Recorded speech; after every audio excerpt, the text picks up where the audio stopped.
करेंगे। आपको बता दें कि उत्तर भारत में शीतलहर का सितम लगातार जारी है और हरियाणा में भी शीतलहर का डबल अटैक इस वक्त लोग महसूस कर रहे हैं। चूंकि शीतलहर के साथ साथ घना कोहरा छाया है, कई शहरों में एयर क्वालिटी इंडेक्स बेहद खराब श्रेणी में पहुंच चुका है।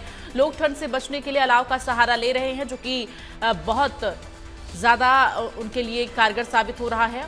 चूंकि ठंड से बचने के लिए एकमात्र अलाव का सहारा लोग लेकर अपनी ठंड दूर कर रहे हैं, इसके साथ ही गर्म कपड़े पहन रहे हैं। दूसरी तरफ अगर हम बात करें तो ठंड और कोहरे के साथ साथ अब एक बार फिर से प्रदूषण की जो वापसी है, पॉल्यूशन ने यू टर्न ले लिया है और जिसकी वजह से एक बार फिर से कई शहरों का जो एयर क्वालिटी इंडेक्स है बेहद निम्न श्रेणी में अब दर्ज किया जा रहा है और जिसकी वजह से लोगों को काफ़ी दिक्कतें हो रही हैं।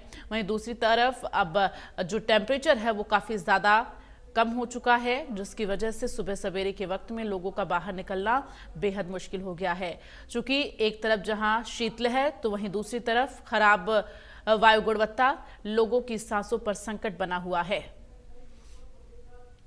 तो जो लोगों की मुश्किलें हैं वो कम होने का नाम नहीं ले रही हैं। चूंकि जब ठंड की शुरुआत हुई तो एयर क्वालिटी इंडेक्स में सुधार हुआ था, लेकिन अब जब ठंड चरम पर हो रही है तो एयर क्वालिटी इंडेक्स भी बेहद निम्न श्रेणी में अब दर्ज किया जा रहा है। ऐसे में लोगों को डबल अटैक का सामना करना पड़ रहा है। लोगों पर ये डबल अटैक है। शीतलहर, कोहरे के साथ साथ प्रदूषण ने भी पैर पसार लिए हैं। और ज्यादा जानकारी के लिए रुक करेंगे कुलदीप, हमारे साथ संवाददाता हिसार से लाइव जुड़े हुए हैं। हिसार में ठंड को लेकर, मौसम को लेकर क्या जानकारी है कुलदीप, और साथ ही जरा वायु की गुणवत्ता भी बताएं। हिसार में वायु की गुणवत्ता क्या दर्ज की जा रही है?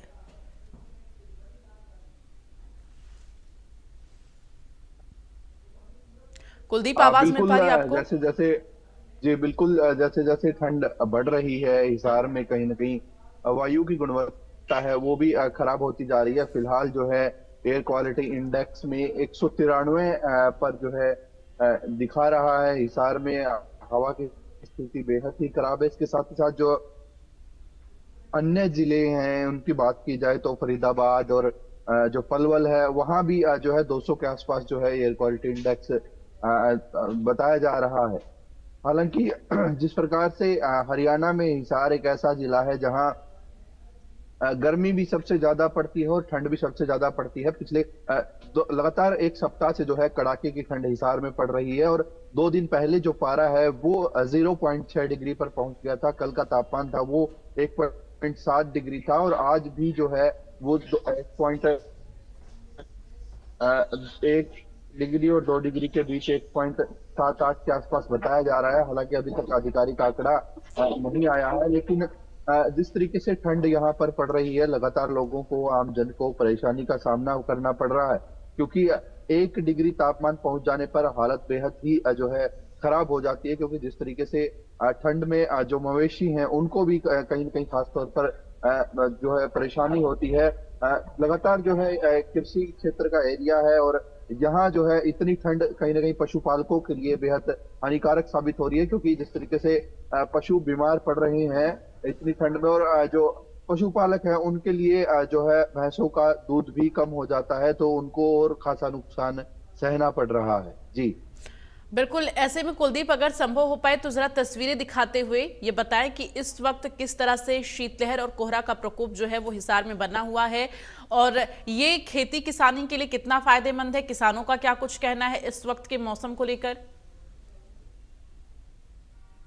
देखिए बिल्कुल, ये आप तस्वीरों में देख सकते हैं कि कोहरा लगातार बना हुआ है और सुबह अल सुबह बेहद ही ज्यादा होता है। लगभग जो है 9 बजे तक धूप हालांकि निकल आती है और जिसके बाद जो है कोहरा छटना शुरू हो जाता है। आप जिस तरीके से तस्वीरों में देख रहे हैं लोग जो है अपने बचाव को लेकर जो है तमाम प्रयास कर रहे हैं और इसके साथ ही साथ जो है अब लगातार पेरेंट्स भी ये मांग करने लगे हैं कि बच्चों को, जो छोटे बच्चे हैं उनकी कहीं न कहीं स्कूलों से राहत दी जाए या फिर उनका जो है स्कूलों का समय लेट किया जाए, क्योंकि इतनी सुबह जो है छोटे बच्चों को कहीं ना कहीं ठंड लगने का खतरा रहता है। और अब फिलहाल जो है विभाग की तरफ से, स्वास्थ्य शिक्षा विभाग की तरफ से जो स्कूलों का टाइम 9 बजे तक निर्धारित किया गया है। हालांकि उसको लगातार डिले करने की मांग लगातार पेरेंट्स कर रहे हैं, क्योंकि छुट्टियां तो पहले भी बहुत हो चुकी है, लेकिन जो है अगर डिले किया जाए तो कहीं ना कहीं बच्चों की शिक्षा पर प्रभाव भी नहीं पड़ेगा और कहीं ना कहीं जो है बच्चों को ठंड लगने का खतरा भी नहीं रहेगा। इसके साथ ही साथ जो है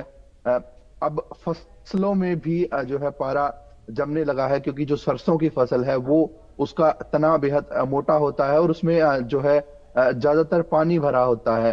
और जब पारा जब 0 डिग्री के आसपास पहुंचता है तो उसमें बर्फ जमने लगती है और थोड़ी सी हवा चलने पर ही वो जो है तना टूट जाता है। इससे कहीं सरसों की फसल को बेहद खासा नुकसान होता है। और जो गेहूं की फसल है वो जो है ठंड में फायदा देखने को मिलता है। तो किसानों को जो है एक फसल में नुकसान है तो दूसरी फसल में कहीं ना कहीं फायदा होता है। लेकिन फिर भी अगर टेम्परेचर जो है वो सामान्य के आसपास बना रहे तो कहीं ना कहीं किसानों को राहत जरूर होती है। मौसम वैज्ञानिकों की तरफ से कहा जा रहा है कि अगले 2 दिनों तक और जो है कड़ाके की ठंड पड़ेगी और कोई राहत के आसार जो है फिलहाल दिखाई नहीं दे रहे हैं। जी बिल्कुल। और कुलदीप, अगर बात की जाए तो प्रशासन की तरफ से इस वक्त जिले में क्या कुछ तैयारियां की गई है? अगर कोई बाहरी व्यक्ति जिले में आता है, उसके ठहरने के लिए जो रैन बसेरा शुरू किया गया था, उस रैन बसेरे की हालत अभी क्या है? क्या सभी चीजें, व्यवस्थाएं जो हैं वो दुरुस्त कर ली गई हैं क्या?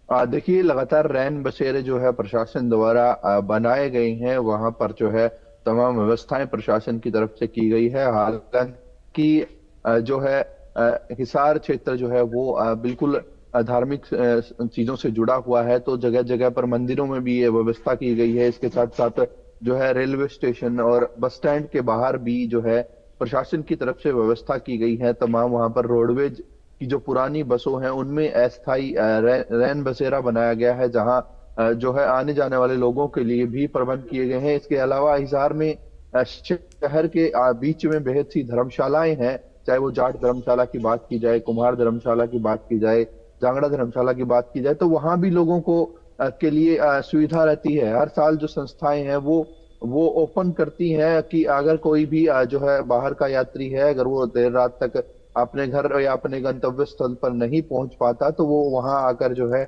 आश्रय ले सकता है। बेहद ही नाम मात्र जो शुल्क है वो मात्र 10 रुपए में